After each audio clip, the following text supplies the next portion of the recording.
Bertrand Adam. Bonjour Bruno. Bertrand, la semaine dernière, on a commencé une mini-série un peu centrée sur l'accompagnement des alternants au CFPB. Aujourd'hui, on va découvrir un rôle clé justement dans cet accompagnement, le rôle de coordinateur pédagogique. C'est quoi les missions du coordinateur? Voilà, alors ils peuvent être hommes ou femmes, bien sûr, hein. La mission, le cœur de mission, c'est l'accompagnement des alternants. Alors concrètement, qu'est-ce que ça veut dire? D'abord, c'est leur relation de proximité. On les voit tous les jours. Les coordinateurs et les alternants sont ensemble tous les jours pendant les cours, donc ils voient les apprenants évoluer. Il faut qu'ils instaurent un climat de confiance, et puis ils sont présents pour les rebooster, les encourager, les valoriser, et puis aussi, il ne faut pas se le cacher, les remettre un peu dans le droit chemin quand il y a des dérives ou des C'est sûr. difficultés. Et puis, ils sont en contact avec eux, pas uniquement sur le plan professionnel. Nos alternants ont aussi une vie personnelle qui peut interférer dans leur cursus, dans Bien leur sûr. vie en entreprise. Et donc, le coordinateur doit prendre en compte tout cela, le contexte, le global dans lequel vit l'apprenant, pour mieux l'accompagner et puis, bien sûr, en informer l'ensemble des parties prenantes de la formation. Alors, tu le dis, le coordinateur est là tout au long du parcours. Il n'empêche quand même qu'il est plus ou moins important à certains moments clés de l'accompagnement.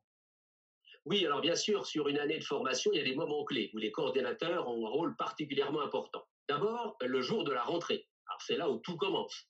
C'est l'accueil des apprenants. Il faut faire en sorte qu'ils soient dans un climat de confiance. Il ne faut pas oublier que c'est nouveau. La formation est nouvelle. C'est leur première entrée dans la vie professionnelle.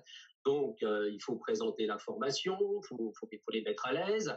Il faut qu'ils soient contents d'être là quelque part, qu'ils se sentent bien.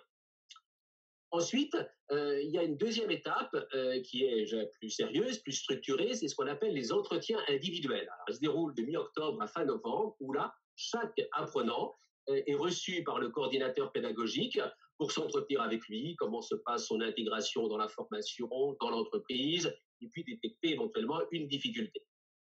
Ensuite, troisième moment clé important, c'est ce qu'on appelle les bilans professionnels de décembre à mars, où là, c'est quelque chose de structuré, puisque là sont présents, outre le coordinateur pédagogique et l'apprenant, le responsable RH de la banque et le tuteur.